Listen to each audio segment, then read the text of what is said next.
In this video, we'll be covering QVScribe's scorecard and scoring mechanics.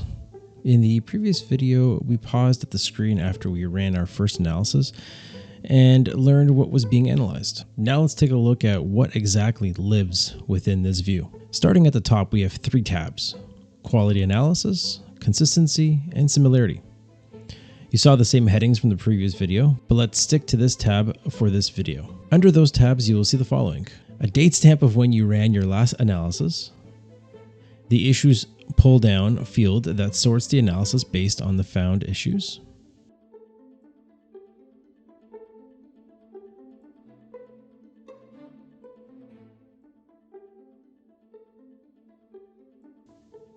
and a count of viewable requirements.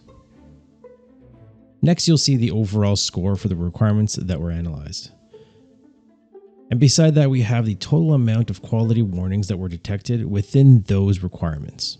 Alright, so here's the area with the most interest. There are four columns. The first is the analyzed requirement column, where, like the name suggests, are where your freshly analyzed requirements are held. Next to it, we find your score for each individual requirement. In the third column, we have the quality warning icon. If you recall from the last video, there are 4 issues that contribute to these warnings. Let's quickly jump back into that video for a refresher. So you see there are 11 indicators that affect the scoring and 4 that do not. Perfect. Let's get back to the scorecard. Lastly, we have this X. And if you remember from the first video, this was so that we could remove or unmark this requirement from the analysis. Good, now let's dive a little deeper into each requirement. When I click on the arrow, I'm going to see the issues found with this requirement. We see that both quality score and quality warning headings within the identified issue. Beside that is what caused that issue and as what we call the problem phrases. Lastly, if you noticed that when I clicked on the requirement to show more information, parts of the requirement within the document were now highlighted. Those highlights correspond with the problem phrases.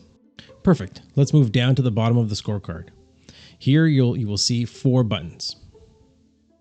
The first brings you back to the marking phase. If you go back to the marking screen at any point, all the requirements will need to be reanalyzed for any changes made. Next, you see the Generate Report button. That will give you access to generate a PDF report, which we will explore in a different video. The next 2 buttons deal with if you made any changes to the requirements after you analyze them. This is great, as you don't have to go back to the marking screen if you want to make changes. Let me demonstrate this. Let's take the first requirement. The system will maintain the vehicle speed set by the driver and adjust the speed based on forward vehicles. So if we were to rewrite that according to EARS with an event-driven method, it might look like something like this. When the driver sets the vehicle speed, the system shall preserve the set speed based on forward vehicles. Now we have changed the requirement and can select the cell that was changed and press Reanalyze Selected. Now you can see the requirement is updated and the score has changed. We can also see that the warnings for passive voice do not affect the score whatsoever. The same process applies to when you change multiple requirements that you have analyzed. You would then proceed to press the Reanalyze All button. In the case of when you need to add requirements, you would then have to press Back to Marking to mark the new requirements so that they can be included in the analysis. I think this is a good time to pause, as we have learned about the Quality Analysis tab and gone over how to use it and view the problem phrases. Now let's look at what the bars mean and how to interpret the scores. So the 1 bar. 1 bar scores are the highest risk requirements. They lack an imperative or contain multiple imperatives and or contain excessive vague terms.